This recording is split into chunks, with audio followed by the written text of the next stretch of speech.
What's up? Stay still. Stay still. Don't move. Don't move. Don't move. Don't move. Okay. What's going on, everybody? Or, what's going on, mother truckers? That's what I meant to say. I'm just jumping on right now. Basically, got a couple updates. I have my truck being fixed right now, so the thing about that now is I have to take my truck to the shop.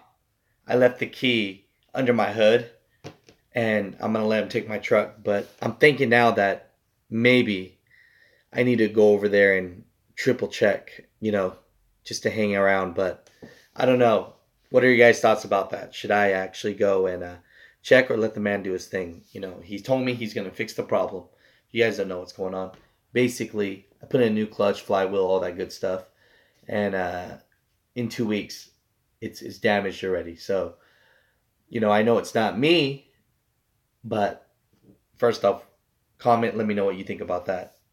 Should I sit there all day and watch this guy or let him do his thing? And, it's under warranty, I think, for the year as far as the parts go. So it shouldn't be a big deal. Now, the craziest story I heard in trucking.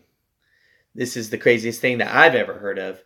And here's the thing. It's not a story that I heard from, the news, from Google or anything like this. This is a story from me working with my guy.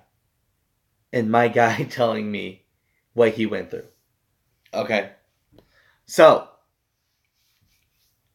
I'll wait a little bit for all the live listeners. The original problem with it was basically bell housing gasket was leaking. And when the bell housing gasket is leaking, they have to drop the tranny and all that. So I had about maybe 50% clutch left. But for people that are mechanics, which I am not a mechanic, they told me, if they got to do all that work and all that labor, you might as well put in a new clutch too. Now here's the thing. The bell housing gasket is not leaking anymore, but the new clutch they put in is the problem. Okay. So, that was it. Let's see. Let me say what's up to people real quick. Knee Baby 75. I've answered your question. J Rod. Hey, what's good? What's good? Fox Trucker. What's up? What's up? So, back to the story. I was in, where was I? I was in San Antonio. And I was doing a job. And I had a guy with me, right? So, my guy was my helper, right? If people don't know, I'm in the moving game. And in the moving game, you need guys to help you because I can't lift all this furniture by myself. Okay? Now, we were doing a job. And it was taking forever. But at that point, we were just having conversation because I can't shut up. You know what I mean? I always got to talk to people. I go, dude, what's the craziest story, that's ever happened to you? And he was like, dude, even if I told you, you wouldn't freaking believe me. And I was like, dude, just tell me already what happened. So basically, my guy that helped me out in San Antonio, or I'll just say in Texas, went with another guy, right? A driver like myself. So in the moving game, when a helper goes with you on the road, they're called a road dog, right? So he needed to make some extra money. And when you're in the moving game, sometimes you don't get paid on the daily. So when you go with the driver across the nation, helping him move furniture, you're making your money. You know what I'm saying? So he went as a road dog for a driver like a few years ago, he said. And basically, the first month was cool. The driver was cool. They were making money. You know what I'm saying? He was getting paid like $140 a day. Everything was cool, right? And after the month went by, the guy's personality just started to change, right? The truck driver's personality started to change. Everything this helper would do, he would yell at him. You know what I'm saying? It didn't matter what it was. It was like he was loading his truck for him. He was like, what the hell are you doing? You don't know what the hell you're doing. They start clashing, and they're just butting heads, right? So they start butting heads so hard that They end up somewhere in Arizona. That's all I can say, right? And they're getting a motel, right? Because as a road dog, this is something that you guys didn't know. As a road dog, when a road dog or a helper goes with you on the road, they sleep in the trailer, right? They just feel more comfortable. I've never had a road dog go with me, but when a helper goes with me, they always tell me, no, Alex, I don't want to sleep in your truck. I sleep in the trailer. I know that's some backward shit, but I offer, but that's the situation, right? So he was getting sick of staying in the trailer or whatnot, right? And so the driver was like, you know what? I'm going to get a motel. The helper that I was talking to, he was butting heads with the driver so much that he was like, you know what? You stay at this Motel 6. I'm going to go over here to this little freaking inn, right? Budget inn or whatever. So he hated this guy so much, this truck driver so much, that he got into another hotel. He just told the guy, hey, in the morning when we have our job, wake me up and tell me when you want me to go, and we'll go. You know what I'm saying? So the next morning, the helper is waiting in his hotel, and 6 o'clock in the morning rolls around. The truck driver is nowhere to be seen. 7 o'clock rolls around, the truck driver is nowhere to be seen. 8 o'clock rolls around, the mover's nowhere to be seen, right? So this guy's like, shit, they've been butting heads going on the road, right? This fucking truck driver probably left me in Arizona. That's what the helper was thinking, right? Around noon comes around, and the mover finally calls the helper and says, hey man, where the hell are you? He's like, dude, I've been waiting for you freaking all day long. Where the hell have you been? He's like, I'm going to drive by. I'll pick you up. So they start driving, right? And now they're on the I-10 or whatnot. And after a few hours go by, like literally, this helper told me, like 20 cops flashed their light, like in a line. 20 cops flashed their lights. They pull the truck driver over. Right away, the cops go over to the passenger side, right? They ask the helper, where were you last night? What were you doing last night? Where were you last night? And the helper was like, dude, I was staying in my hotel. If you don't believe me, you can call the budget inn. So the police are all calling the budget inn and everything, right? They're calling the freaking budget inn like, oh, was this guy here? They looked at the cameras. They talked to a couple people and they're like, okay, your story checks out. Then they start asking weird questions. They go, the guy you're with, who is that? He goes, he's just a mover. I'm a helper. I'm going around the road just trying to help him out. What do you know about him? He goes, this guy's a dick. He's an asshole. But besides that, that's all I know. Right? And he's like, why the hell is everybody just questioning me? Why is everybody just questioning the helper? The driver's just sitting there calm. Now, when he's telling me this story, I'm thinking to myself, they weren't getting along, whatever with that. The guy was supposed to pick him up 7 o'clock in the morning and he didn't. This guy probably has a whole bunch of drugs in the back of his truck. That's what I'm thinking, right? So like, when he's telling me the story, that's what the helper told me he was thinking too. That this mover or whatever just picked up a whole bunch of coke or weed or something and had it in his truck. But the crazy part about the story is that night when the helper went to sleep, the truck driver went out and got a lot lizard. And when he got this lot lizard, they like, they did the do or whatever. They had sex in the trailer. And I guess something weird happened where the escort or what have you, the prostitute or what have you, said something to the driver and it pissed him off. And so what the driver did was the driver freaking beat her up and stuck brooms up her you-know-who and tossed her on the side of the road. The crazy part about it is the lady survived. And she told the police what his truck looked like and everything like that. You know what I mean? So basically, later on, they find out this guy, this mover or whatnot, has been traveling around the nation, picking up lot lizards and stuff, and beating them up after and throwing them out. And, you know, so that was like the most insane thing. I asked him, I go, dude, you could have gotten killed, bro. You know?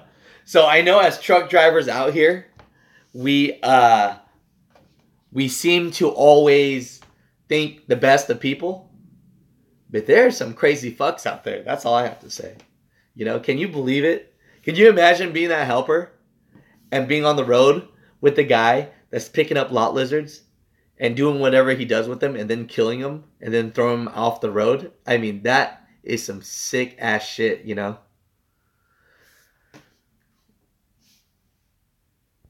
Let's see. So I end up asking the helper that he just told me this story. I end up asking him. I go, so what happened after that? He said he basically had to take a Greyhound back to Texas, and he says he still hasn't seen a dime from the work that he's done.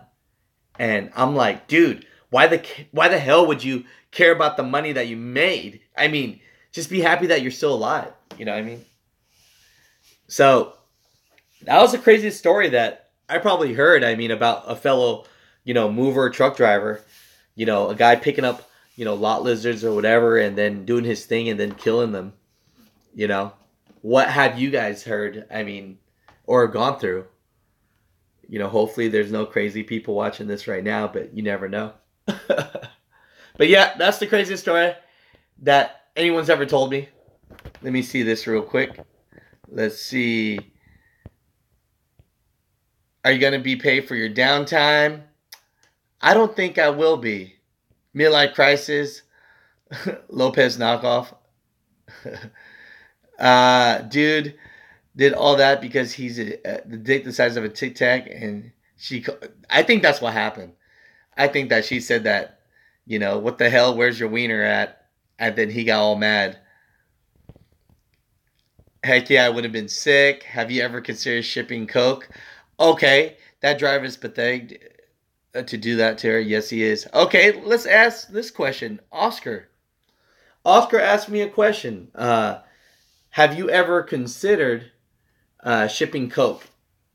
Now, you're probably not talking about Coca-Cola. I could probably tell you this story right now. So, for people that are jumping on right now, Oscar asked the question if, you know, if I've ever thought about consider shipping coke. And I'll tell you what, I was in LA, right? And a guy told me, hey, if you could put in 40 of these boxes into your truck, I'll give you $100,000.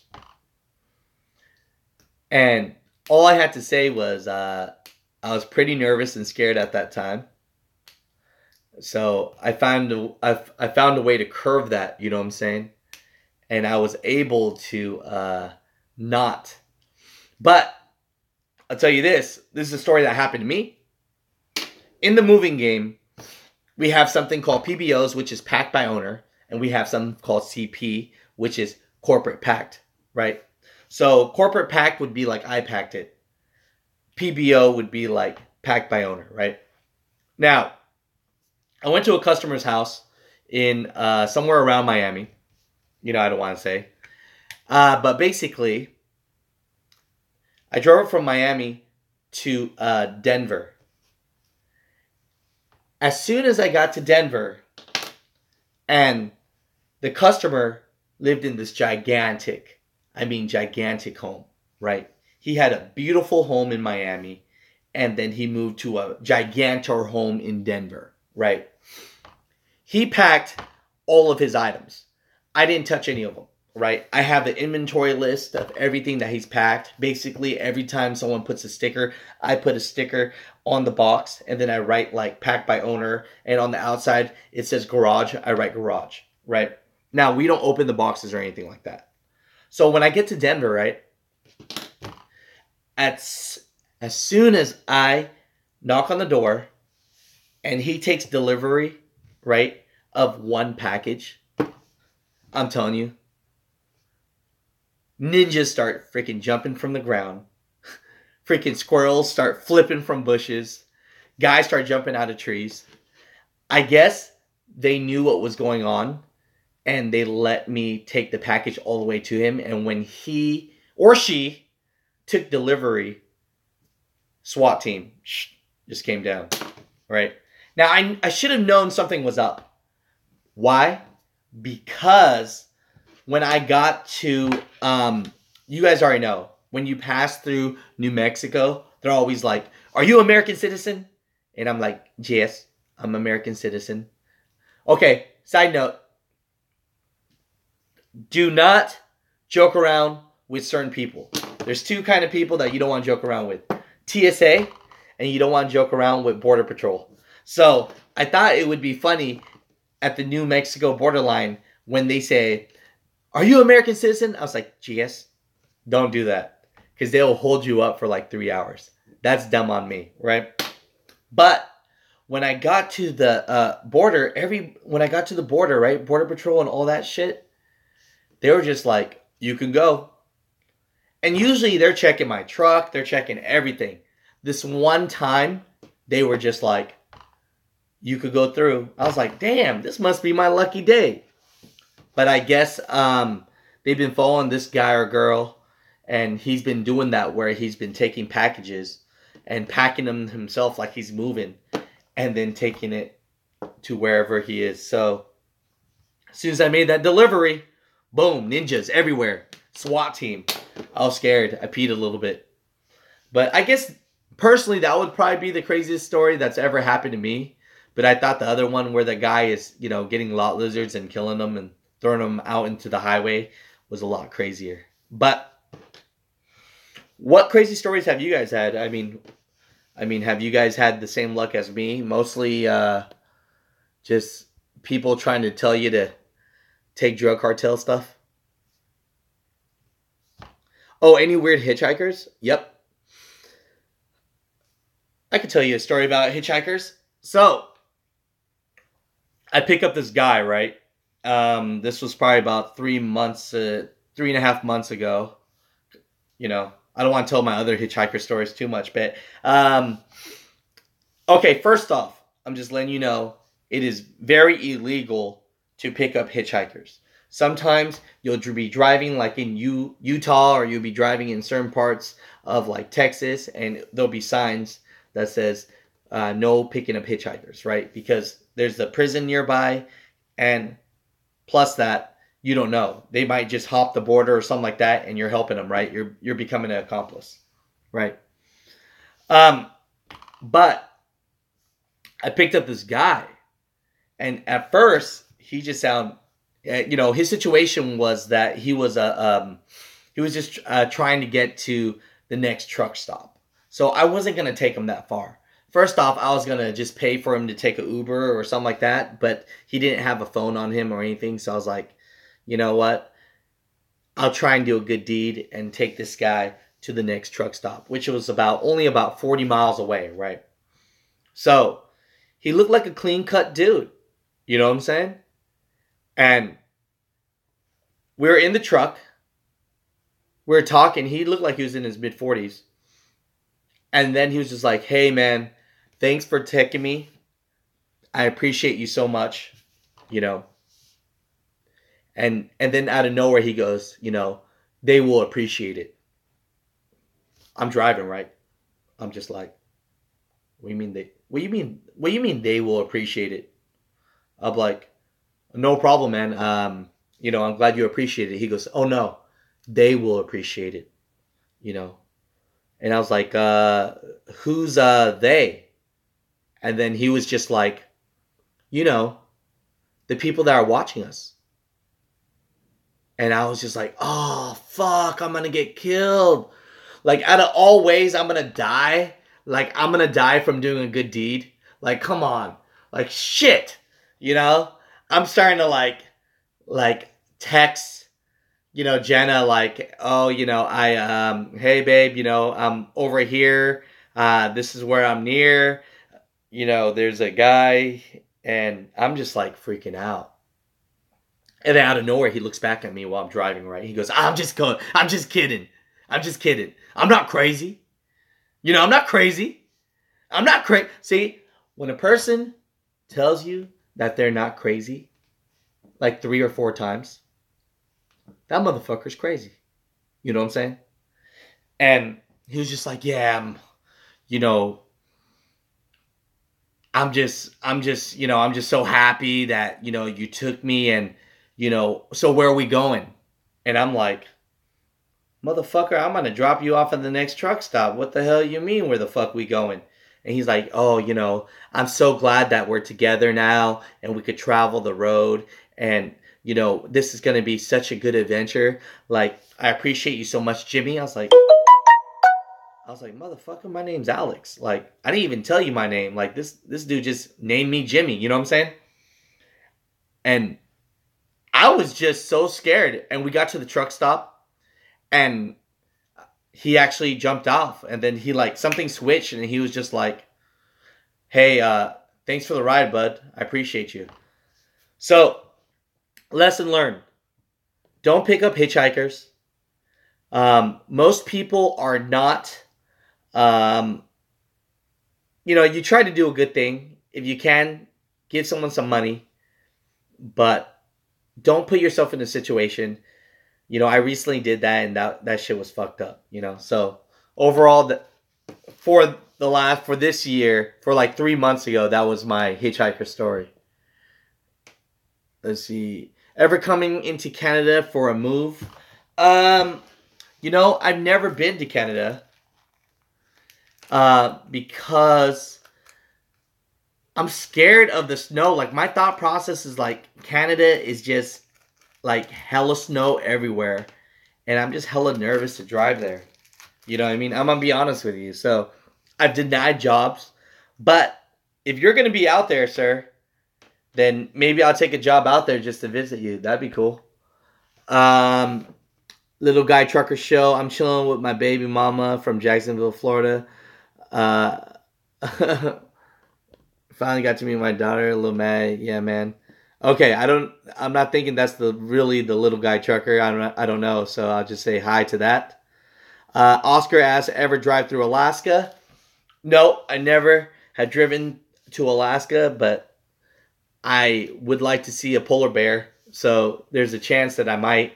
If they still have like ice truckers or something like that, I would apply for that show, even though like I know that I'd have like the least amount of experience.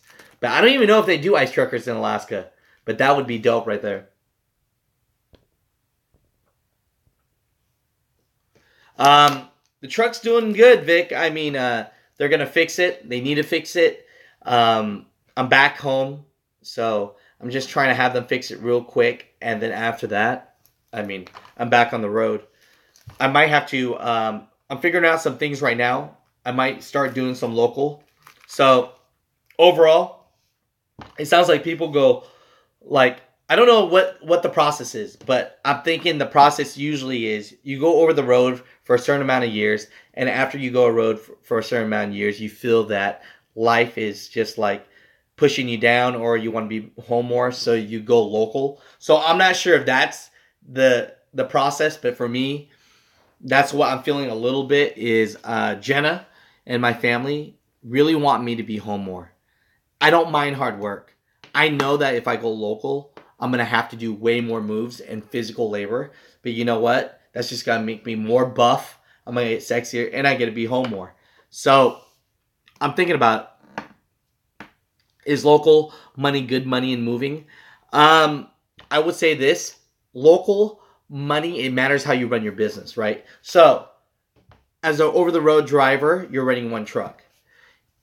The local game, you actually have to run multiple trucks. So, if you could get some exclusive contracts with some of these van lines or start a moving business yourself, you're going to need about, 2 or 3 trucks running. And that's how you kind of make your money from the local game. You know what I mean?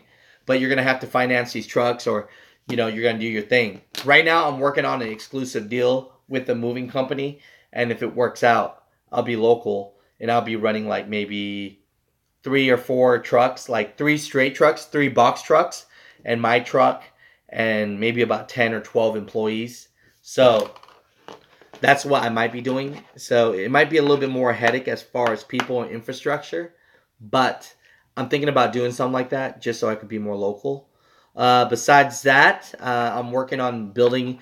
If people don't know, I don't know why I'm pointing with that pen, but if people don't know, Jenna's a stylist. She's a hairstylist, and so she actually is starting to think about maybe opening up her own salon in the near future. So I'm gonna take some of my money that I've saved up and help her with that.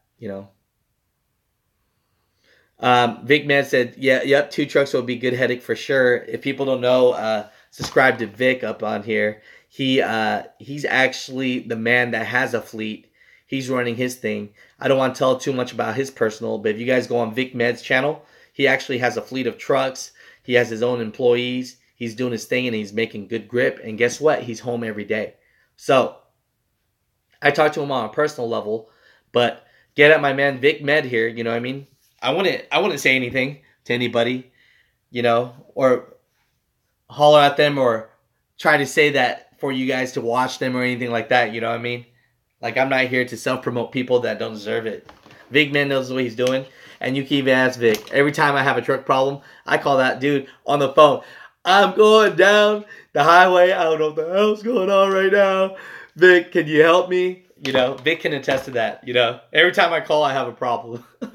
So the man knows what he's talking about and deserves 1,000 times more subscribers than I have. But if you guys want to talk about the moving game, I know a little bit about that. You know what I'm saying? But that's where I'm at right now. So how long are you two usually away from home? How long are you usually away from home? I'm usually away from home about 2.5 months at a time. So when you go over the road, I'm away like pretty often, because most jobs are seasonal, but in the moving game, my job's super seasonal. So you have to get it when you can, right? So April, just think when kids are out of school and when it's summertime and people can move, that's when it's busy. But you got to get it hard for about 8 months and then take 4 months off if you plan it right, Did any of you guys watch that little Lego stop motion animation I did? That shit fucking took, I apologize, I don't even know why I'm cussing. That took super long to make, but I don't know, I got bored and I wanted to kind of like just do something different. Tell me what you guys think about that Lego thing, if you've seen it or not seen it. Just try and make you guys smile. I don't really get paid off this YouTube shit, but I just want to give you guys something to look at, something to watch. When's the next one coming? As far as, we talking about that Lego stop motion? It's up to you guys, really. Tell me what you guys like. I mean, do you guys like it? I can make one as soon as possible. You know what I'm saying? No, I appreciate that, Ken. Ken in the house. Roth in the house. Micah Otang in the house. Of course, Vic. Knee Baby. Oscar's in the house. Little Guy Trucker Show. Ku Yang is in the house. What's good? Cool Cutter, if you're still in here, salute.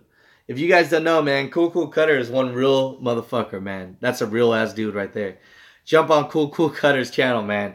He'll tell you some life, man. That guy's super educated, I've never talked to him on a personal level, but watching his videos, man, it definitely gives you insight.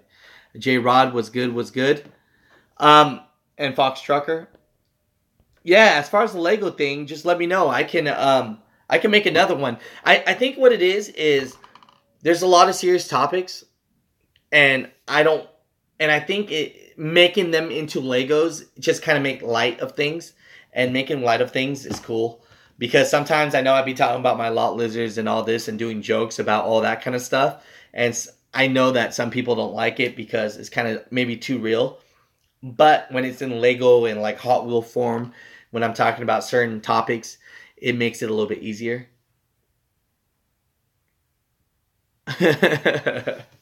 Yeah, I was thinking about. Salute to you, Daniel. Thanks for all the support always. Um, Now, I was thinking about I was gonna do another Lego one. This one was called Haggling with the Lot Lizard. You know, I think you guys will think it's funny.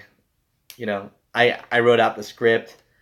Believe it or not, a lot of the videos I do, regardless of how many views they get or not, I actually put some time into this shit, man. So hopefully the people that are watching it enjoy it. Which is the best company to drive for? Matters where you're at, man. Matters what you want. I mean, if you want to go local, the local game.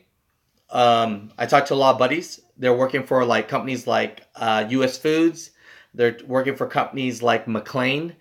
They're making 75, 80,000. As far as OTR, honestly, you have to get to the point where you're just a. If you get to the point where you're owner operator for yourself, but it takes time to get there, right? So you got to work for other companies first. Now, a lot of people will tell you. Here's the thing about it is every company. It's hard for me to suggest a company because every company that there is out there, there's always one guy or girl that loves it and one guy or girl that hates it, right? Now, if you're just talking about like best places to get training or places that will freaking give you a job, you already know the mega carriers will do that.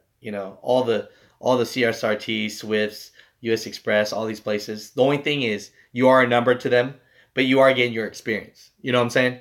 So the biggest thing is, I said it on another vlog, man. You got to keep your eyes and ears open. You know what I'm saying? I do other things, you know what I'm saying, besides trucking. Trucking is kind of like my hobby. I don't want to say it like that, but I'm into real estate. I'm always looking at property to buy, maybe flip property. I'm looking at businesses to buy, right? Building a salon for Jenna, building a moving business locally.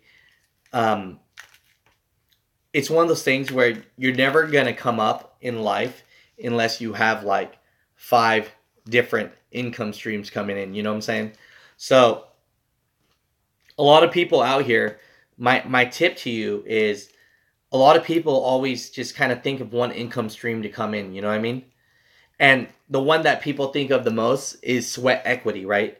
So if you don't know what sweat equity is the actually hard work that you have to put in to make that money. So a lot of us are trucking, like myself, that's sweat equity, right? So basically, when it comes down to it, when we're trucking, we're making money. When we don't truck, we don't make money, right? Sometimes you got to do that. You got to put in that sweat and hard labor to make money.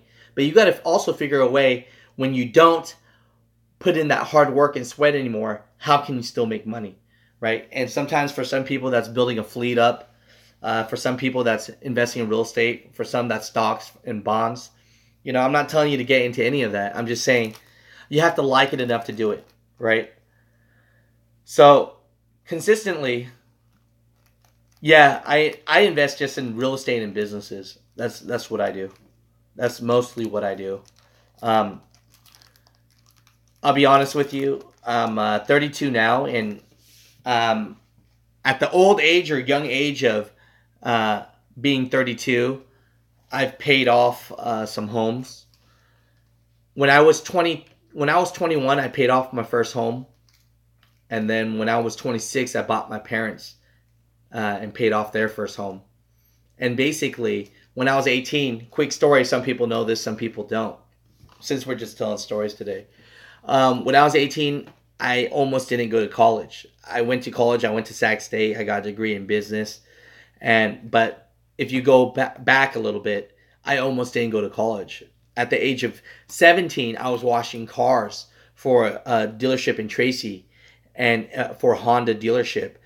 And when I was 18, they were like, why don't you sell cars? And I was like, I don't know anything about that, but I guess I could give it a try. They're like, Alex, you talk a lot. You won't shut up. Try and sell these cars. I guess I didn't know any better, but at the age of 18, I was selling like 9 9 to 15 cars a month, I was making like $5,000 to $6,000 a month. I almost thought to myself, why go to college when I'm already making like $4,000 to $6,000 a month at the age of 18, right? So I dated a girl, and at the time, of course, she was the love of my life, and she was a receptionist for a real estate broker, for a real Remax Real Estate. And when I talked to, of course, this broker was a little pervert, always like trying to hit on, my girl at the time. She's only 18 years old, right?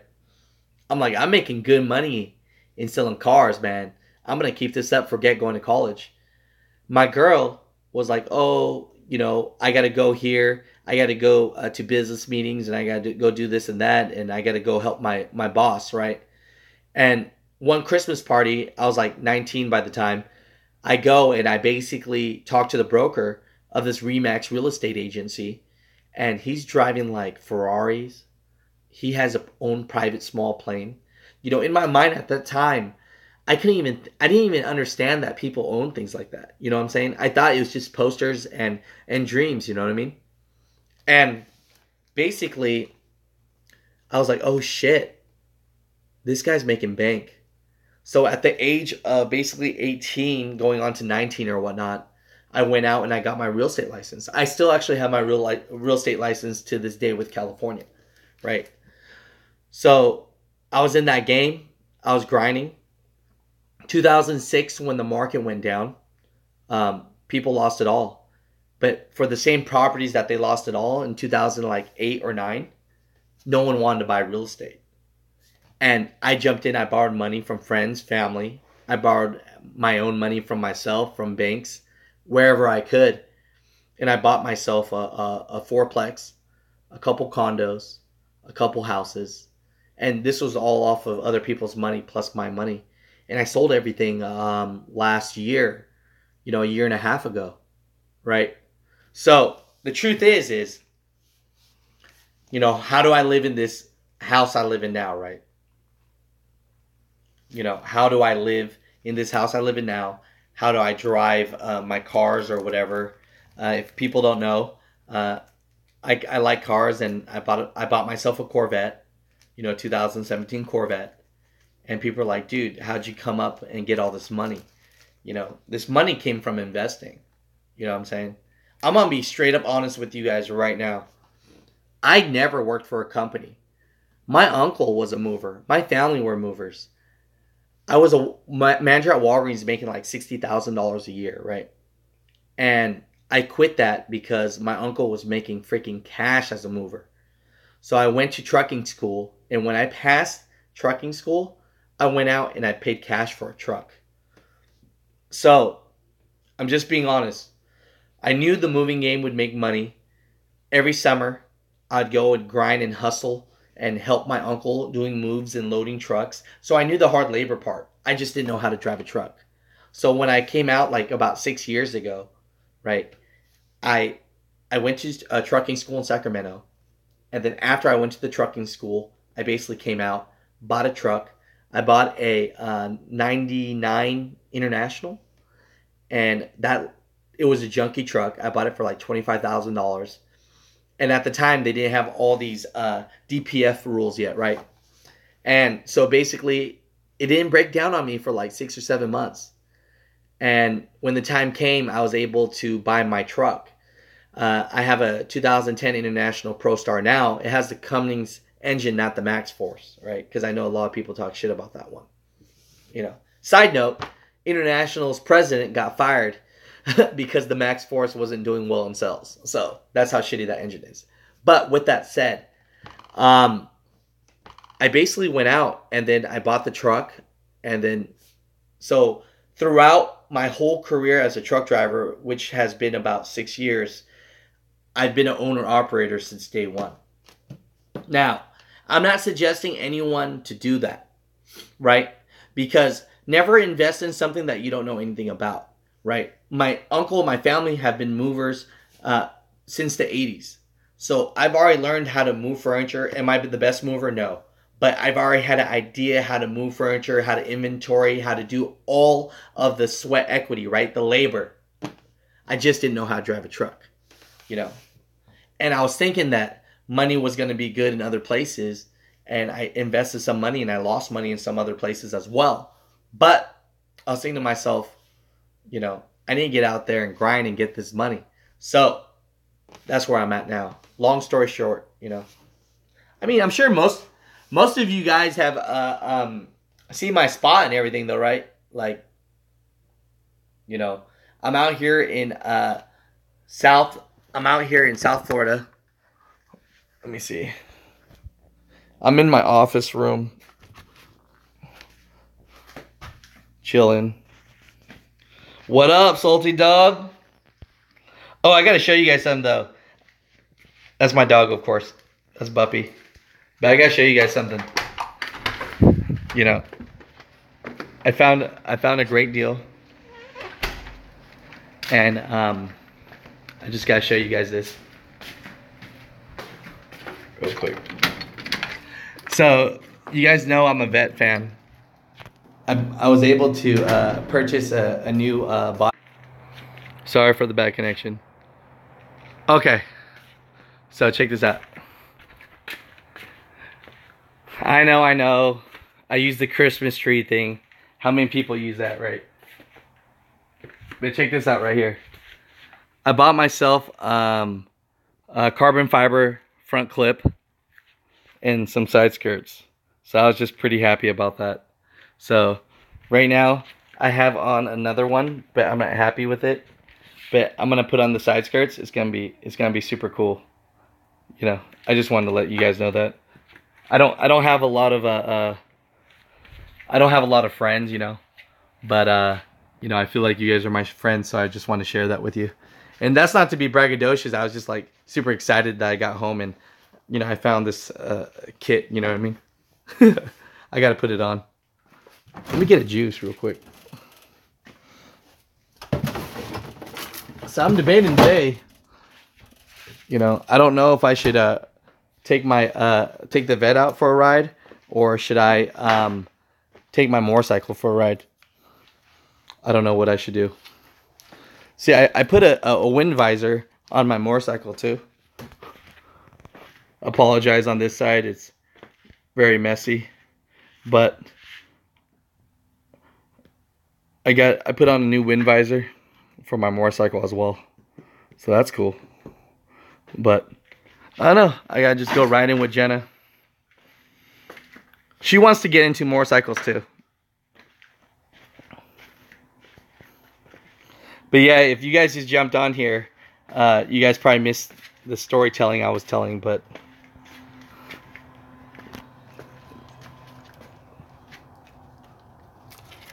I really went to the garage to get a juice.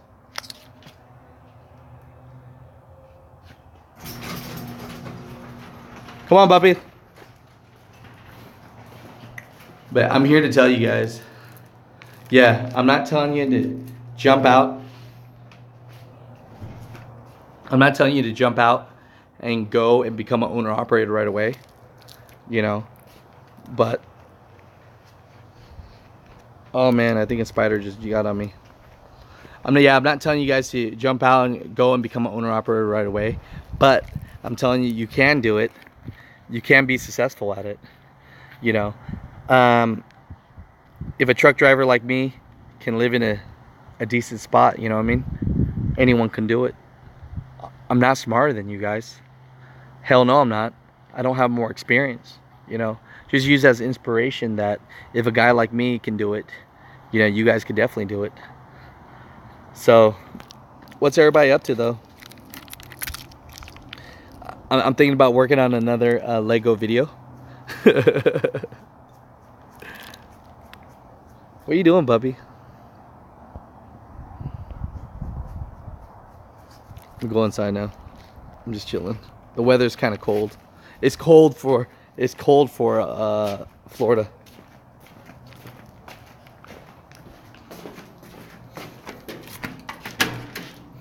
I might just stay on all day.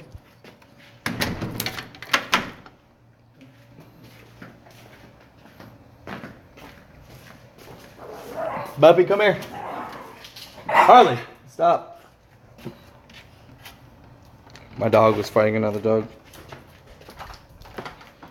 But yep. I just wanted to show you guys that real quick. I don't know. She's kind of scared. She doesn't know how to, you know, she doesn't know how to drive stick, but I could teach her.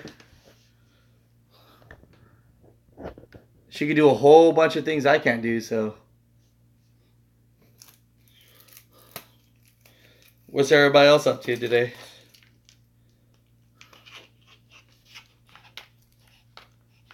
Yeah, I do sometimes. I bring the dogs on the road with me.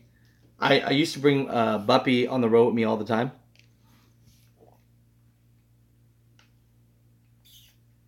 But Jenna gets more lonely than I do, so I leave them at home, you know. Oh man, I heard that, Daniel. Yeah, it's cold, huh? Where you're at? Because you live in Houston, right?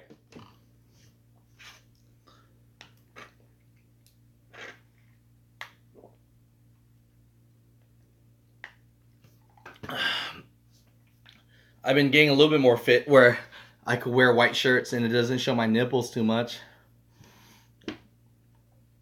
Yeah, that's what I'm doing. I'm starting up my own business.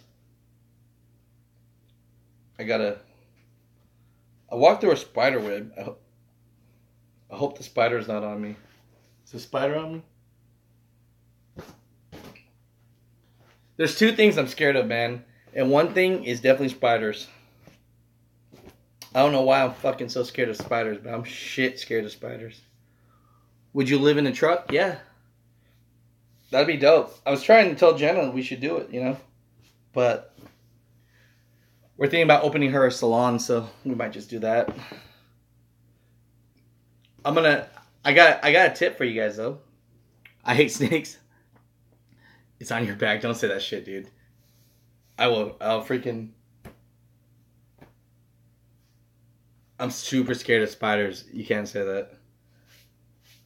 You don't want to see me. If you see me just like out of nowhere, just like fucking ah, then I'm keeping it real right now. But here's a tip for you guys. As soon as you get as you open that salon, set me up an appointment for my wife. Hey, I'll tell you this right now. Jenna opens the salon. Anyone subscribe to the Asian My Show gets free haircuts. I'm saying that right now. If I'm putting the money down for it, I can say that promotion, I think.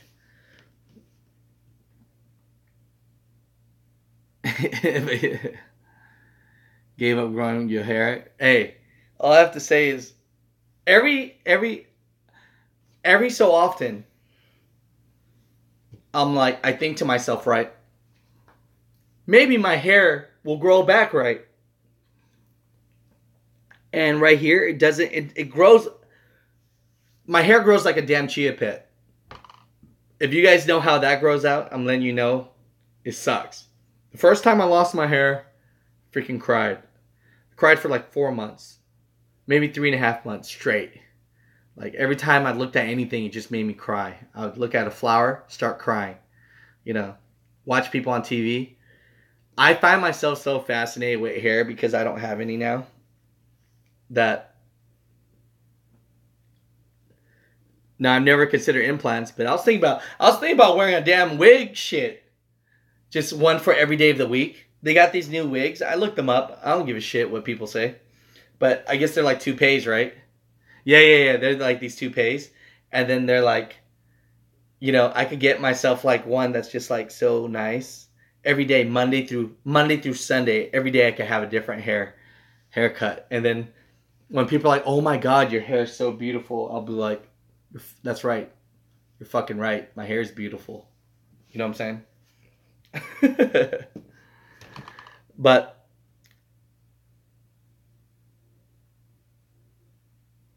cheaper than dirt. Yeah, free.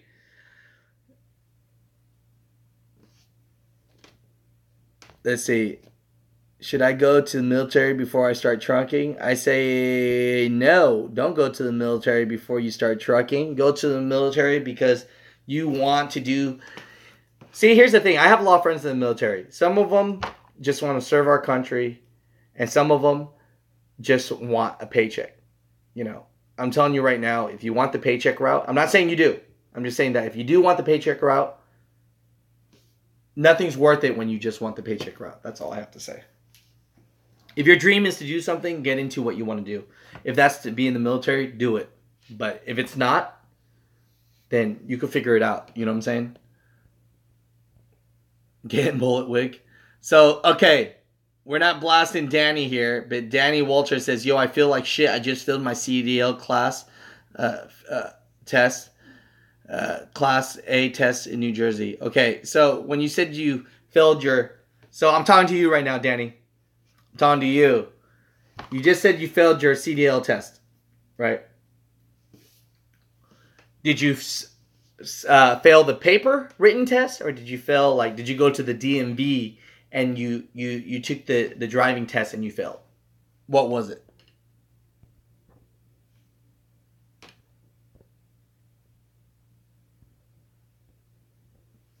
Oh, the road test?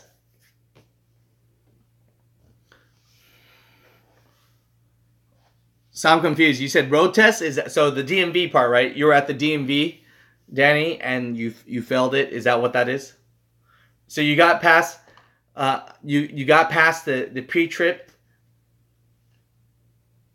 You failed the air brakes? Okay. So this is all I have to tell you. And this is not me sugarcoating shit. But first off, if you fail something, if you truly fail something, no problem, Mello. Right? If you truly fail something, but you try again, that just means that you really want it. Right? So, most people, when they fail something once, maybe twice. But here's the thing. Most people, when they fail something once or twice, they're not going to try again. If you're willing to try again, that means that you really want it. And when you get it, you'll deserve it, right? Here's the crazy part. People that pass shit the first time, they don't remember shit, right? When you fail it, you remember that shit forever. You know what's fucking funny? This is a side note. I remember in 5th grade when we had to do the fucking states? I got Rhode Island wrong. Like, I wrote in something else. Like, I couldn't freaking remember that little state was Rhode Island. I work for a company in Rhode Island now. Out of all the states in the freaking universe of all states, the state that I remember the most is fucking Rhode Island. So, if you're telling me that you failed because you didn't put the key in the on position, I guarantee you, you will never forget to do that for the rest of your fucking life. You know? You'll never forget to put the key on the on position in your whole fucking life. You know what I'm trying to say? If you fail at something and you fail at the same thing more than once, then I would say shame on you. But if every time you're not passing, it's because of something different, but you're progressing, then you're not failing, bro. I'm letting you know that right now. You're not. Sometimes with tests, it's very nerve-wracking. You start forgetting some. I'm like that sometimes, right? When I take a test, I get so fucking scared. I forget everything, right? Just know this. This is the crazy part. If you go in to take the test for a second or third time, per se, you're actually more prepared than people that are fucking doing this for the first time. Because people that are doing this for the first time actually don't know what's actually going on. You know? I'm letting you know this, man. I failed a lot. In class, I was like the worst student. I couldn't fucking back up the truck.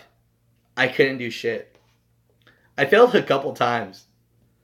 I wasn't, you know, and it's funny because, you know, I think back and now I feel like I know it more now because of how many times I failed. The only suggestion I have to you at the end of this is That's why I like to fucking hear, brother. That's why I like to fucking hear. But at the end of this, just don't fail at the same thing again. That's the only thing that if you're ever really upset or you're ever really disappointed in yourself, you should be disappointed when you do it again. You know what I'm saying? When you fail for the same damn reason, that's when you should be disappointed. But if every time you're failing is for something else, then you're okay, brother. I mean that. You know what I mean?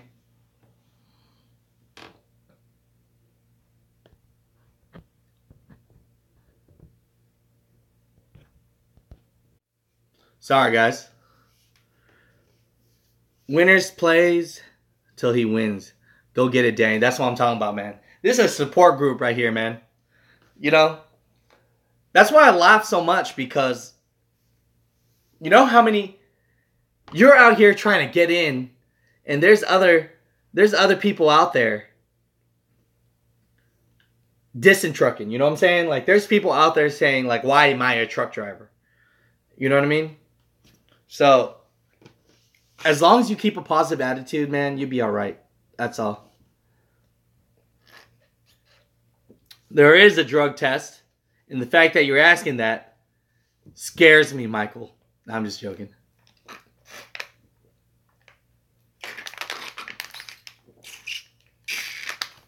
You know what we should start doing, everybody? Exposed.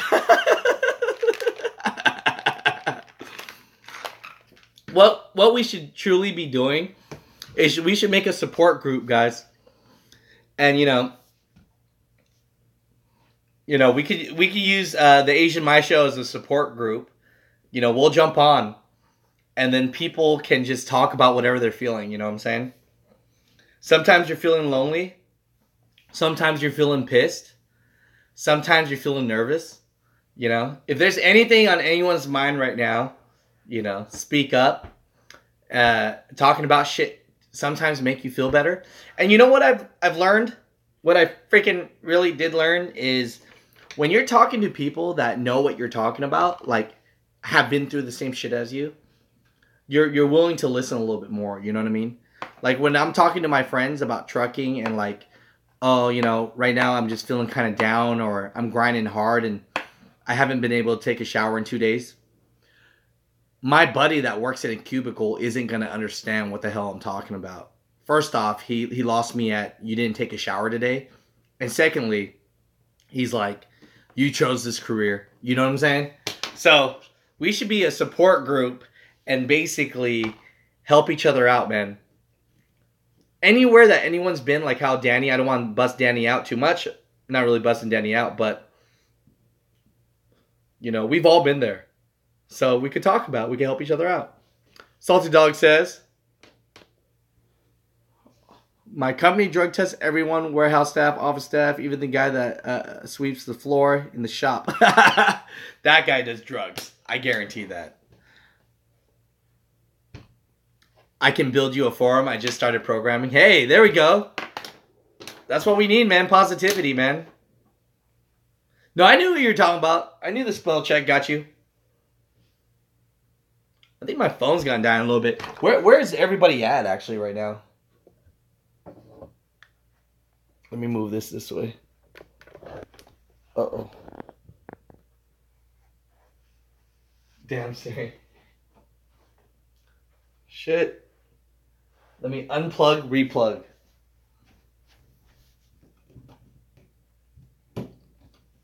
Give me a second. Give me a second, folks.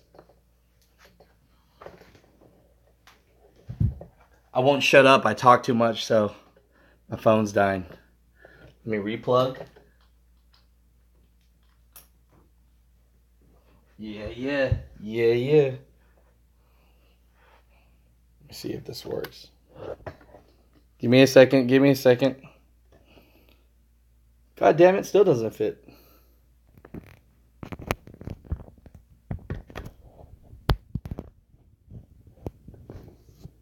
Let me see.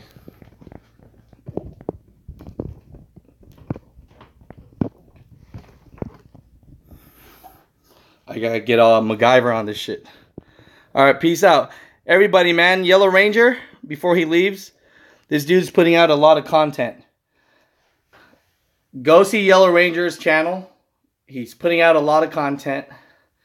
It doesn't matter that he's Asian. He's my brother regardless.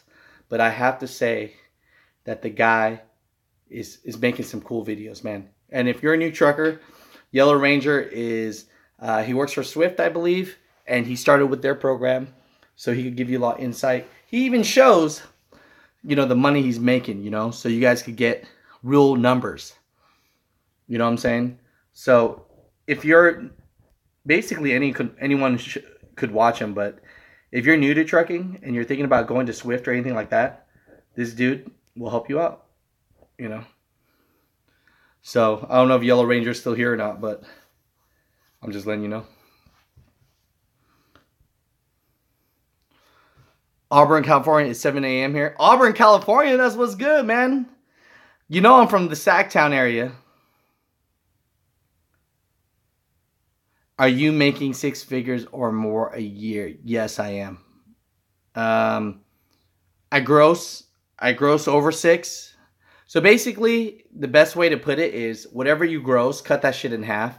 And if you cut that shit in half, that's where you're at. So when I'm running hard, I'm making over 200,000. Cut that shit in half, I'm making about 100. You know what I'm saying? Then you do your taxes and everything. So I'm doing 6 figures. There's a lot of money in trucking if you never want to be home. That's the truth. You know, if you never want to be home, if you never want to be home, then there is a shitload of money in trucking. But at one point, you start thinking to yourself, you know, why truck drive if I'm never home? So if you're a single dude or a single girl truck driving, you could save up so much. You know, it's just like, yep, Dan is saying, yep, trucking is a smart way to save money. The 2 biggest things, and we talk about this a lot, where you live and who you're with, right? So where you live and who you're with. If you're single, boom, take that out. If where you live is the truck and that's where you work, boom, you're making money. You know what I'm saying? If you're able to keep those expenses low, who you're with and where you live, you're going to be okay. Yeah, save money if you don't own it. Yeah, guaranteed. You know, because I'm going to be real with you, man. I use the money that I make to provide for my family, right? So I pay for my parents' mortgage. You know, I pay for a brother's mortgage. I help everybody out. That's the way my family operates, so it's just a little different. But, you know, that's the truth behind that. You know what I'm saying? Where's everybody else at right now? So I saw some people, shout out from Auburn. That's near my area, Sacktown. Represent. Where's everybody else at? I think I heard Alabama. Daniel's in Alabama. That's a good question, Michael. We're debating if we want to have kids or not. That's the truth, you know. It's really up to her, you know, per se. Yeah, I might adopt. Cork County, Cork County in the house. Yeah, I might adopt. I don't know yet. I'm gonna have to see about that. You know what I mean? No, it's not a. You know, honestly, it's not even about that. It's just her and I are super busy, and we travel. You know, a lot. I'm trucking. I'm traveling. She's working. She's traveling. It's one of those things where, you know, are we going to do well? You know, my dad's calling me. You know, are we going to, you know, is it going to be fair to a kid if we're not home basically a lot? That's what it comes out to. You know what I'm saying? So that's where I'm at with that. I'm going to be smart and say this is, I think I'd be a good dad. but I don't know how good of a dad I'd be if I'm not home a lot. So I'm gonna try and switch those environments around and see if I can stay more local.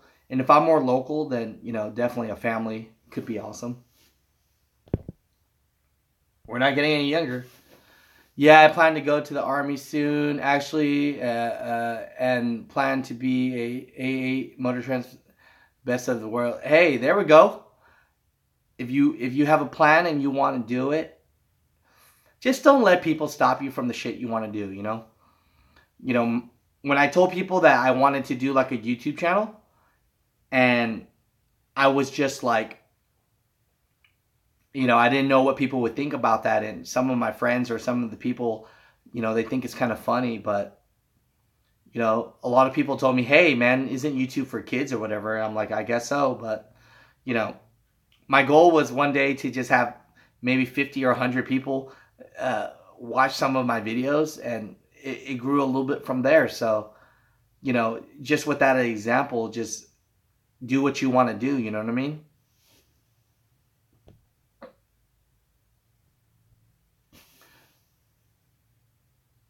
Believe it or not, if you want to have kids, I will wait a little after the salon. Yeah, that's what I'm thinking too. That's a good idea. Believe it or not, YouTube gets more views than national TV. Hey, there we go. There's future here. Yeah. That's what I'm gonna start doing. You guys all know that I'm a trucker like you guys, you know what I'm saying? Like there was a time where people are like, oh, this guy's a fake truck driver or something like that. I don't know what a fake truck driver is. A person that drives a truck, right? If I go local, I might be in the truck just driving locally, but I'm still a truck driver. You know what I'm saying? Even if I don't truck drive that much, truck driving is in my blood, man. It's my heart. So, I appreciate you guys even vibing with me, because I'm not that great at trucking. I think you guys are, I'm not quite sure. Sit down. Yeah, I'm not quite sure why you guys, even watch me. Maybe, because of how good looking I am. And I know Jenna's kind of fugly, but we're working on that. What are some good local, good companies? So far, the ones I like are just like U.S. Foods, and I like McLean's. But you have to offload and load and keep count, of the items. But they're making like $70,000-$80,000 a year. So, and it's small stuff like the U.S. Foods. If you've seen them, they're like little straight trucks. It's not like crazy 53-footer truck or anything like that. But you still have to keep count of the product, and you have to go like, I'm sure, hella stops a day. But it's a grind, but it's trucking and working, My dad did local dump trucks, making 200 plus profit a day. That's what I'm talking about, man. Those are some real numbers right there. That's what's up. Rod says dropping free gems. That's what's up, man. Believe it or not, we got to help each other out. That's the thing. The biggest skill that you could ever have in life, I think, is likability. You know what I'm saying?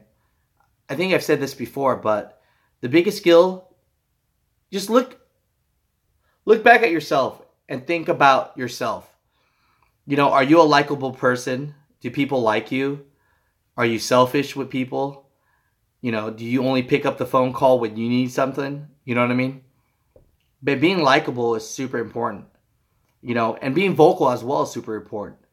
Because I can't tell you how many times people have said, hey, car transporters and people that transport cars and people that are tankers make a lot of money. And then you just take the word for it, right? You don't even know if the guy actually or the girl actually even knows. So when I see a tanker, I'm just a little vocal. I'm like, excuse me, sir. Do you make good money? I don't say it like that, but I go, hey, I don't mean to disrespect you, but, if I got into tankers, what kind of money can I look at? And sometimes they're open about it. Sometimes they're not. But you have to ask questions. You know what I mean? And the reason why likability is important is because right now, We're always looking for knowledge. We're always feeding for entertainment knowledge. We're always feeding for something. There's something that you know that I don't know. And if you like me, you might share it with me. If you don't like me, you might not. And guess what? A lot of the times, the people you don't like, they have a lot of knowledge. They know what they're doing. But the thing about it is they're too cocky, they're too confident, or whatever it is. They rub you the wrong way, and you don't want to share that with them. You know what I mean? So being humble, being likable, being vocal. I know the vocal thing's a contrast to being humble, but, I'm telling you, it's helped me. It's got me where I am today. Every day that I see something kind of interesting, I just got to ask. When I see a young kid in a Ferrari, I'm not thinking that this young kid is just some rich kid. I go, hey man, I love the car. I'm proud of you for your age, what you're doing. You never know. They might be super excited. Be like, dude, I'm doing drop shipping. I'm doing shit on Amazon. I'm making hella crazy money. Look at this. You just never know, So overall, that's what I would say about the dropping gems thing. Just keep your eyes and ears open. Be humble. Ask questions. But try to be genuine. And that's when people find you to be likable, I mean, I hope that everyone on here likes me and Jenna. But, okay. I can tell you what drop shipping is. So basically, when you go on eBay, right? Or you go on Amazon, you want to buy a product. Sometimes, let's just say eBay, right? You go on eBay, you want to go buy a product. Just say you're looking for hats, right? So what do? You buy a hat from a guy that's supposedly a good resource. He has 5 stars or good ratings or whatever it is. You buy that hat for $19.99. You buy this Sacramento Kings hat for $19.99, right? Here's the thing that you didn't know. The guy actually doesn't have the inventory for the hat. The guy that you're buying from doesn't have the inventory. What he does is he buys it from another site for $15.99 and he sells it to you. So you just bought it from him for $19.99. He just bought it from another guy for $16.99. And when you buy and put your credit card in, the money goes to him. But then he buys it at his price and he sells it to you. So basically, you don't have any inventory on eBay. You don't have any inventory at all at your house. You're basically just selling a product where you could get a discount on it. You know what I'm saying? So right now, if I knew where to get some Jordans, and that was like, they just say the Jordans are like usually $160, but I could get them for $130. I'll sell them to you for $160. You look at my site, you see that it's legit. I'm actually selling things and selling it to you. But the thing about it is, when you give me the $160, I'm taking $130 from that. And I'm buying it from the other site. And the crazy part is when they ship it, it sometimes has tags from the other site, which could be a Walmart, right? So I could be buying this hat for $19.99, or you could be buying this hat for $19.99 off of me. I could be buying it off of Walmart at $15, and I make $4.99 profit. So it's just switching it up. Yeah, Alibaba does shipping. No, I haven't worked for them before. So people have made millions of dollars off of drop shipping. You could look up YouTube videos about drop shipping. I don't recommend drop shipping for everyone, because here's one negative thing about drop shipping.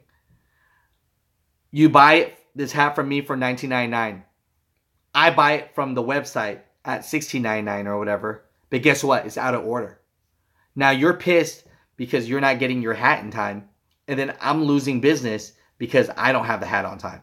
So sometimes when you grow too big, that can happen. Or the site that you buy from, they might not have it in stock.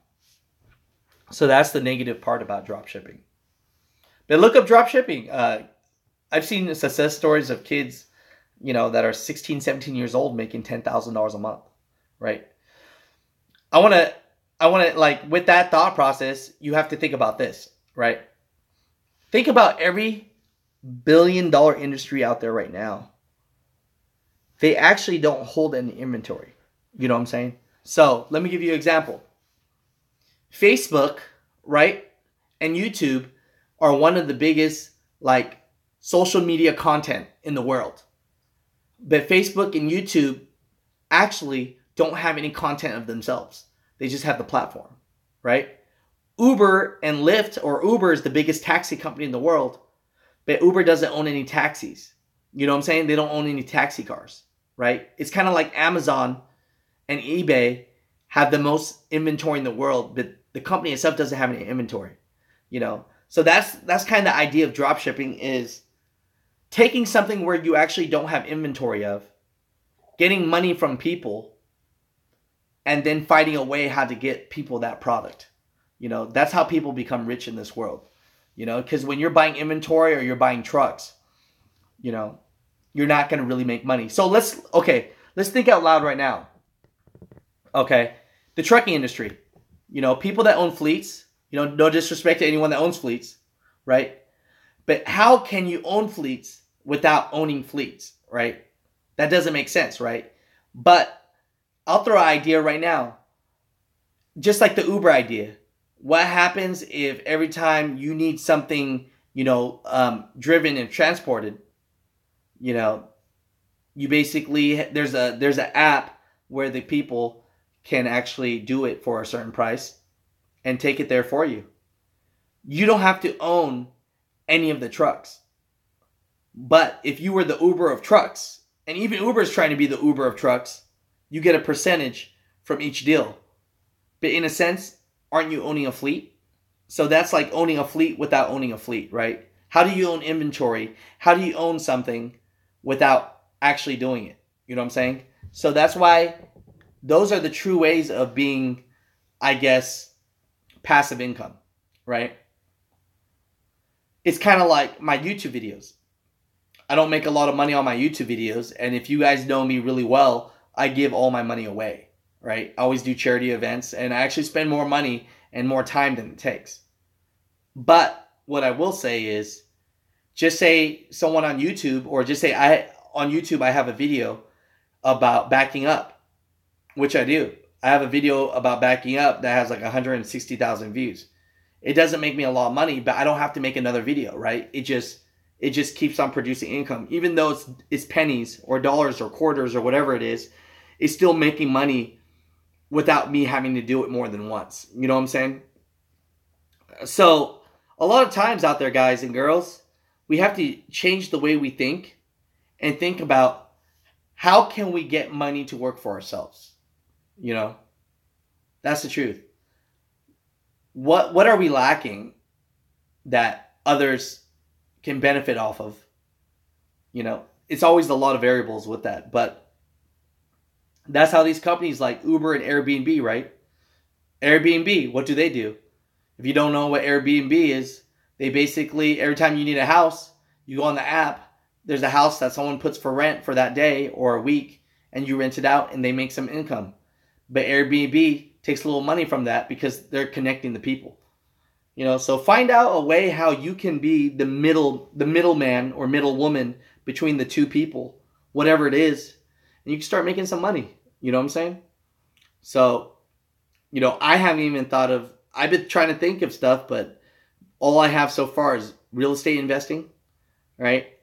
And trucking. You know, that's what I have in my mind so far. I'm trying to think outside the box too. But that's what you have to do. Your mentality has to change, right? You have to become, you know, different. You have to grow with the times. You know what I'm saying? I'm not telling everybody to go out there and try to build some apps, but try and figure out a way where you can make some money without having to work for it so much. Yeah, I do have my real estate license. Yeah, in California, actually. My license doesn't work. Here, but it works in California. I actually don't have it with a broker. I was with Coldwell Banker. You know, but that's why do you think YouTube is so popular? Because people, seriously, let's be honest, what do they want to do? People just want to they think that if they jump on the phone and they just like talk about their lives, millions of people will watch them. Well, millions of people watch you, shit. You can make a lot of money off of advertisements and stuff like that. That's why I think YouTube's so popular. Because it gives people like an outlet of daydreaming of a way out, you know what I'm saying? So, I know I'm just bullshitting. I don't got shit to do. They're working on my truck, so. Are there any other questions? If anyone has any other questions, I might jump off in the next couple minutes. But I'm having super fun talking to you guys. You guys are my friends. I have like maybe 2 or 3 friends that I physically talk to, but my YouTube community. Is anyone have any concerns about anything in their life right now? We can all talk about it. Most of us are truck drivers in here, and if we're not truck drivers, we might have some info about some other stuff. Good, that's a good question. Why have you not married that beautiful girlfriend of yours? Now, the reason why I haven't married Jenna yet is because I want to do it right. I want to be home. You know, I know it sounds weird. It sounds stupid. But I just want to be like a super great husband to her and be home every day. You know, I feel like right now I'm trucking a lot and I'm not home a lot. And we're trying to build some things up. And so getting married and having a wedding and all that, it's just a lot of work too. But I don't know. But some people would just say it's just excuses. No, you guys can ask me any question. But that's where I'm at right now. I want to have like a freaking, maybe I'm the groomzilla, but I want to have like a dope ass wedding. Hey, how cool would that be, right? If I had a wedding and then like invited everyone on YouTube to come to the wedding, would you guys come? Would anyone come?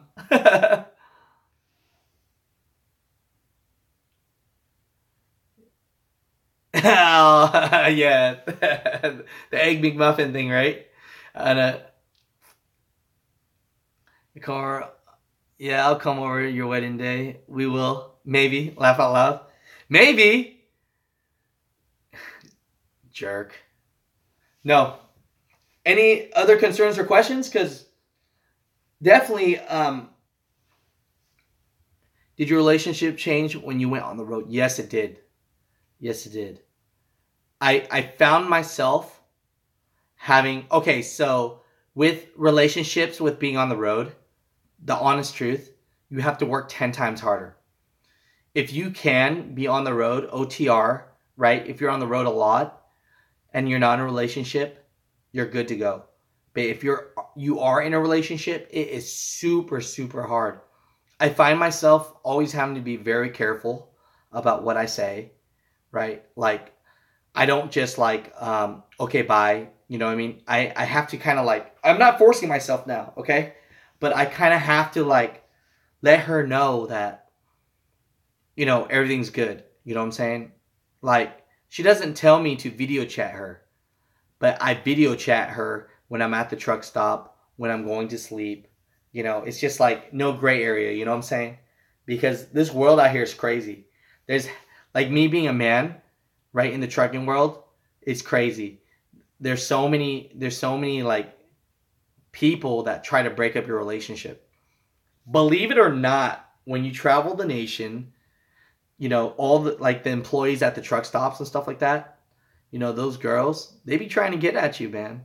It's the truth, you know? And I always like to laugh about it and tell Jenna about what people are saying or whatnot. But the truth about it is, you know, I have to work super, super hard to make her feel comfortable. Because when I'm gone for 2 to 3 months at a time, people at home are telling her different things, you know. Maybe her girlfriends at work are like, oh, he's out there cheating or he's out doing that. You know what I'm saying? So, overall, the truth is relationships on the road are super hard. They become very delicate. And me being a man, that is, because I don't know it from like a woman's perspective, so I can't say that. But me being a man, I have to say that I have to be like, you know what I'm saying? Like, I can't be so abrupt and just like, oh, I can't talk right now. Okay, bye. You know what I'm saying? I take my time and make sure I communicate everything I'm doing with her. Explain myself when I can't be home, right? Oh, and the biggest thing is it kind of sucks, but you find yourself having to really you got to show your love for them, for your partner, whoever it is.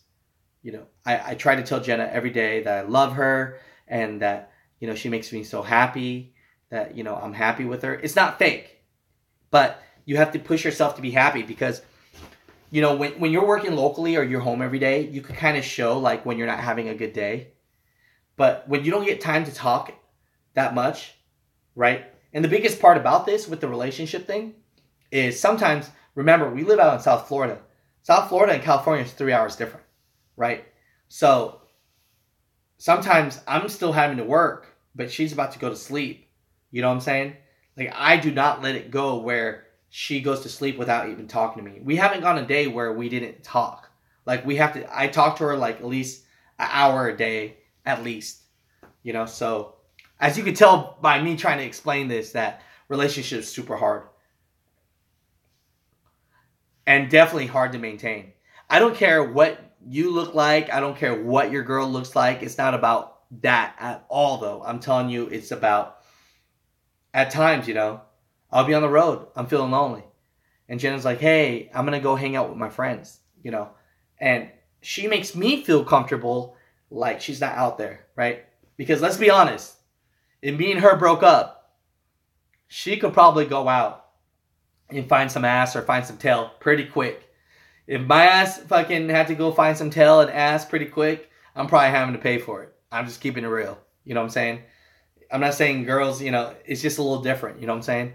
But she always lets me know that, hey, I'm going to my friend's birthday and, and she calls me when she's coming home. I'm not checking on her, but she's calling me.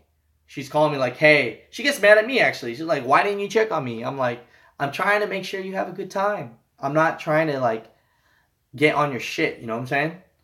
So overall, very long story short, this game is super hard. The relationship game is super hard. You have to have so much trust in your relationship and you have to work hard at it. So that's the truth about that. Is anyone going through any, what's the scariest experience you've had on the road? I've had so many scary experiences. Basically, I think I told this story before, but I was out there in Huntsville, right? Was it Huntsville, Tennessee, I think? And I'm doing a job where I have to drive my truck because I got a 53-foot truck, right? And I'm a mover for the people that don't know. And the house was on a hill, so we had to get a U-Haul truck.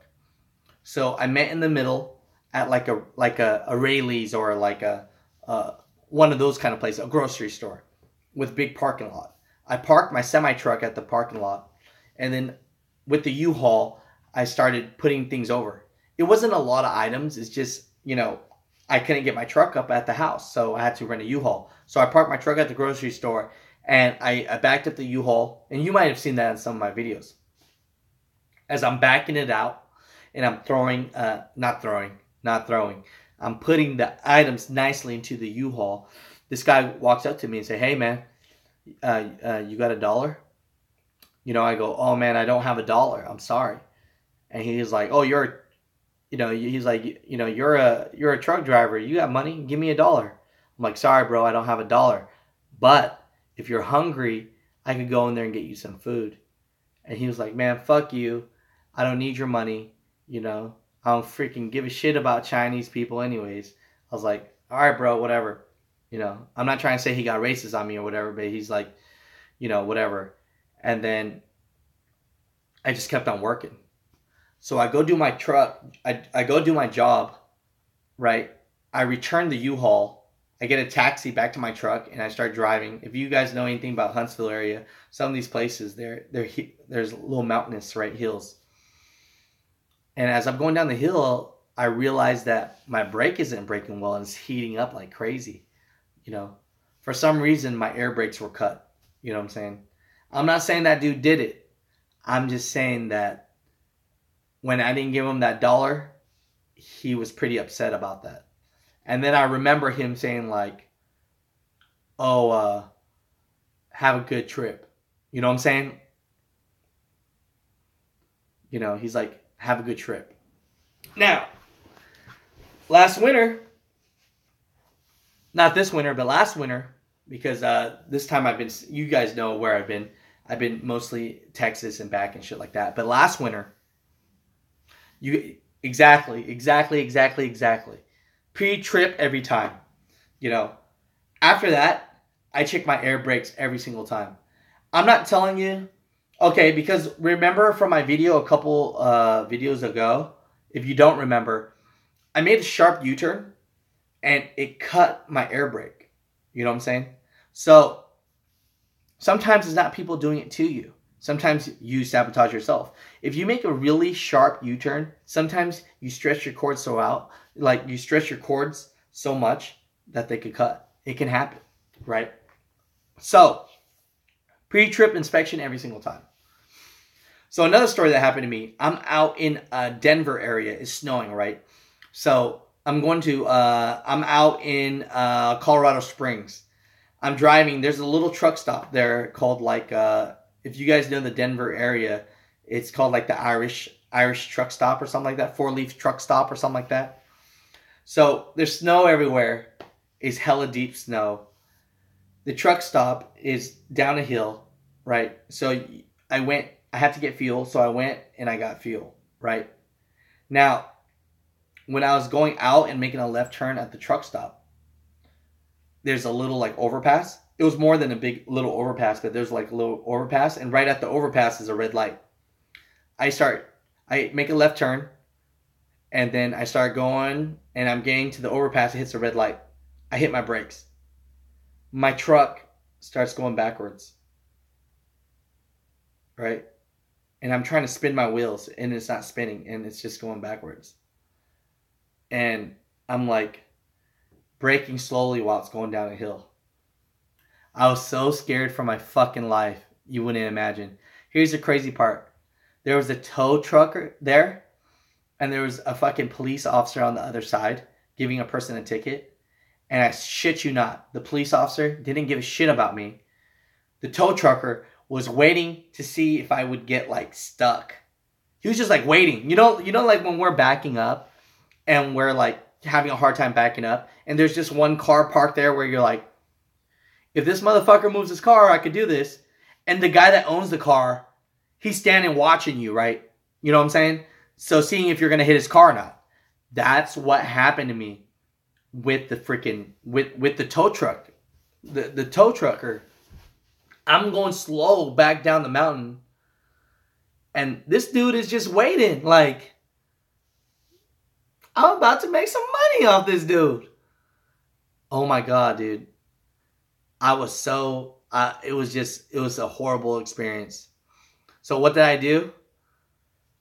I slid down all the way down, back down. And this time, I start gunning it. My wheels are spinning. I'm going up. The light turns red. I said, fuck yeah, I ran the red light. And then I made a right turn and I left. So that was pretty scary. There's all sorts of shit, man. Oh, but one tip I could tell you. Hey, man, how much it costs you to go to truck driver school? It cost me like, at the time I went to a shitty-ass truck driving school. So it cost me like $2,600. I don't know if that's expensive or not. But when I paid for like 6 years ago, it was like $2,600. My tip with trucking school now, a lot of people ask, right? I know I've been talking a lot, but we're just bullshitting anyways, right, guys? Hopefully, most of you guys are at home, or if you're not at home, you're just chilling at the truck stop and nothing to do, so we're just chilling and talking, right? But one thing's for sure is people always ask me, if you drive, if you go to a trucking school, should you, A, have a company pay for it, or B, pay for it yourself? I always say it depends on your situation, but if you have the money, pay for it yourself. That way you have control of where you work. You know what I'm saying? The rule of thumb is to never let people control you. That's the fucking rule of thumb right there. You know what I'm saying? Now, if you don't have any money, and the reason why you're getting the trucking is because you don't have any money, and a company like Swift or something like that is willing to take you on and train you, go through the process that you need to. But if should you pay for the trucking school yourself, or B, have another person pay for it? If you have the option of the two, always do it yourself. You know. Next question. Mello asks, do you drive an auto or manual? What I drive is something called a Super 10. So it's basically a 10 speed. It's basically a 10 speed, but they call it a 13 speed. And basically what a Super 10 is basically they have an extra, like, it's like a half gear switch, right? It's like a red knob half gear shift. I get super lazy. I shift to the last gear, and then I turn the red knob. And what you do is you let your foot off of the gas, and then you push it on. So after you switch the red gear or whatever, right, the shift, you just release off of the gas, and then you push it on, and it changes gear. So it's like a half gear. But it's called a Super 10, and it's a 13 speed. That's what I drive. Eaton. What's another question? What do you recommend? Should you go to trucking school, or is it not worth it? I would say if you need it. I mean, you know what I'm saying? If you're asking, should you go to trucking, like, should you be a truck driver, right? Is it worth it? I would say have a game plan. You know what I'm saying? Like, if you're working at FedEx now and you hear that the truck drivers at FedEx are making double of what you're making, but you have to have a CDL, then go do it. You know what I'm saying? If you have an inside on a business, like my buddy right now, he works for Costco, right? And he makes like $55,000 a year working for Costco. But if he became a Costco truck driver, he makes like 70 or 80. So he's thinking about getting his CDL. So yes, it'd be worth it. You just got to have a game plan. If you're just going to jump in there just to make some money, if you're single and you just like the road, you can make some money, man. You can do it. But, you know, I don't know your situation, per se. CRST, Iowa Station used automatic. Okay. Do you have to go to trucking school? You do have to go to trucking school because you have to pass the permits. Well, I think you have to have a certain amount. Tell me if I'm wrong. From the States, you have to have a certain amount of hours in before you could take your DMV test, correct? So I would say yes, you would have to go to trucking school.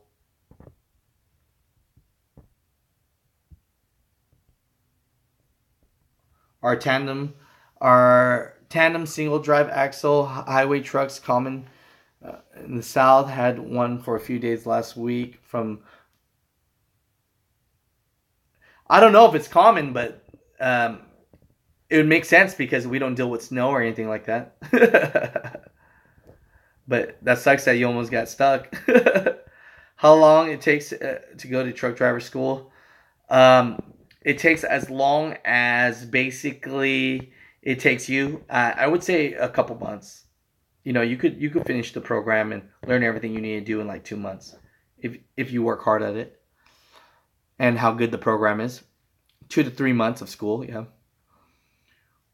Written tests included when you go to free trucking school 3 or 4. Trucking school has everything, license tests. Yeah, they have everything.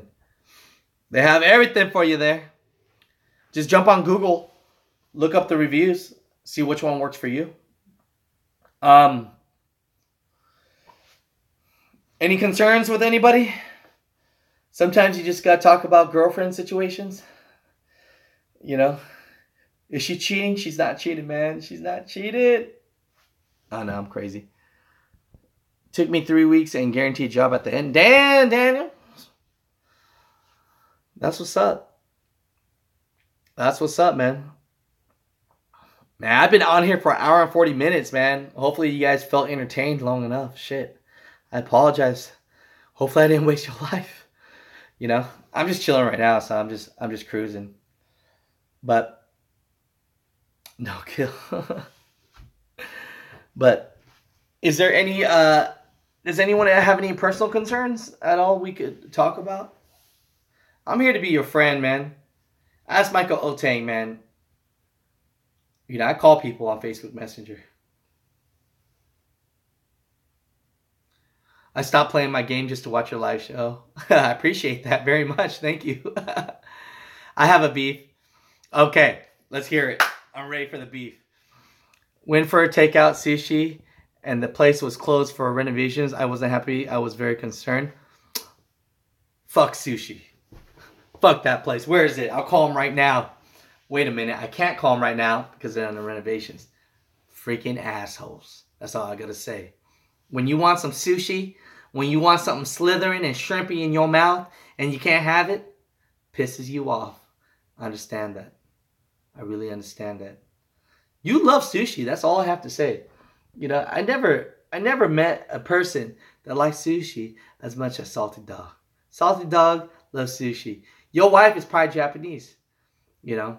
And if she's not Japanese, you need to get a Japanese wife so she can have sushi in that truck for you, freaking Monday through Sunday, you know. But yeah, I think we all agree, Salty Dog, fuck that sushi place.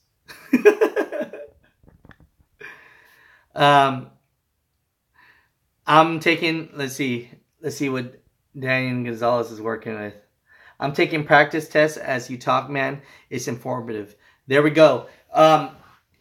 Jump on, if you have a chance, jump on to your Android app or whatnot and look up pre-trip CDL or look up your practice test. They probably gave you all the answers already. But you could, there's actually learning apps that are free on Android and on iOS. I think it's like CDL practice. Look that up and you'll see it. It has a good amount of stars. It can help you out. Layboy says, I'm single. You think that's good? Well, being single is good if you want to be single. You know, it's funny, right? Talking about this subject real quick.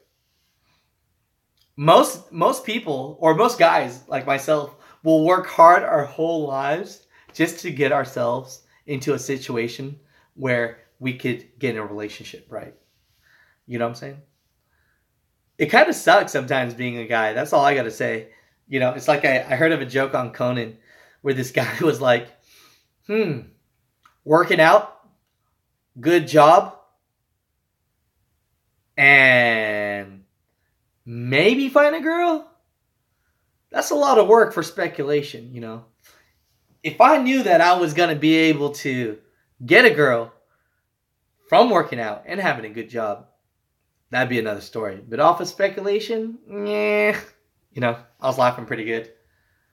But overall, it's good if you want to be single. If you don't want to be single, then I guess you're heartbroken. You know, I have tips for you. Oh, I got super good tips if you're single. Check this out. I accidentally did this one the other day, and it didn't work for me because I'm in a relationship. But I've probably said this before. But if you're single right now, if you're single, you go to a restaurant, you see this girl, right? You're just like, she's a waitress, right? You're like, damn.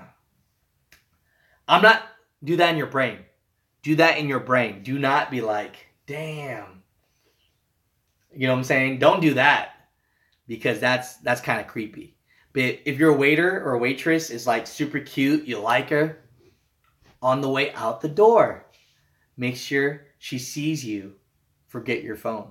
You know what I'm saying? And then you forget your phone and then you dip. And then while you're walking out, the girl's going to stop you and say, hey, you forgot your phone. And that's when you lay it on her like, oh, I left my phone on purpose. You know, I was hoping to get a chance to talk to you. Because you can't talk to them when they're at work. But if you could get them out of that environment, you know what I'm saying? The only thing that can fuck up from that is you forget your keys or your phone or something. And then the waitress is like telling this big old dude to go give it to you. Then you got some alone time with a big old dude. But it happened to me the other day. I forgot my phone and the waitress, she was pretty. She handed it to me. And I was just like, oh, thank you. But if you're single, use that shit to your advantage. All right, what else?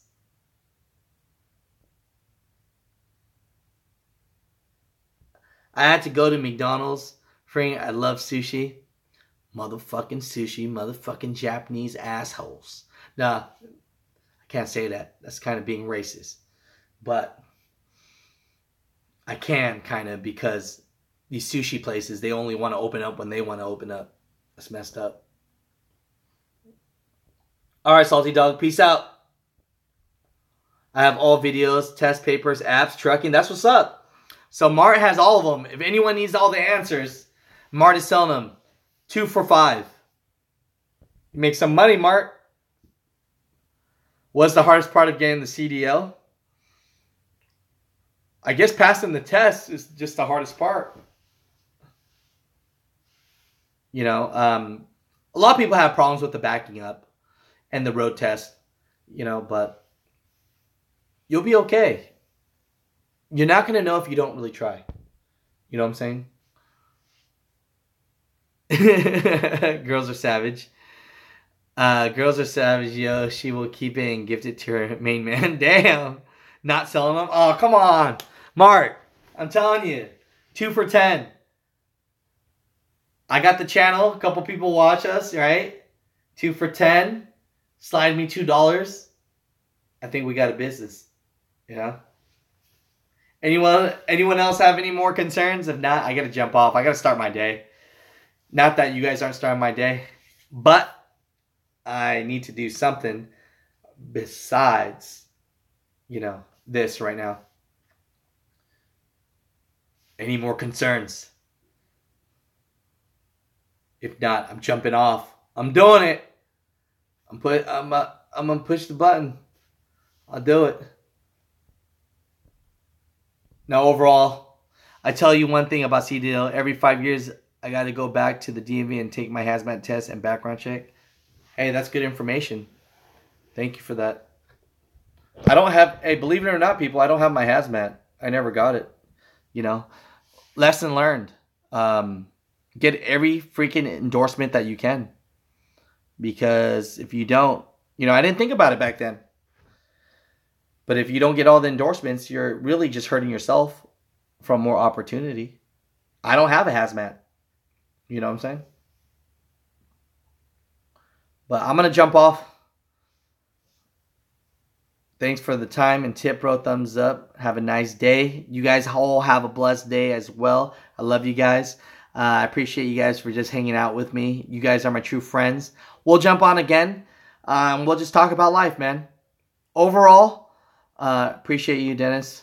You know, overall, this channel is just a platform for us to talk to each other. You know, it's not about me. It's about, sometimes we're going through some shit and it's easy to understand one another when we're going through the same thing. You know what I mean? So peace out. Talk to you guys later. Let me know what kind of videos you guys want me to make. I'll talk to you guys soon. Peace.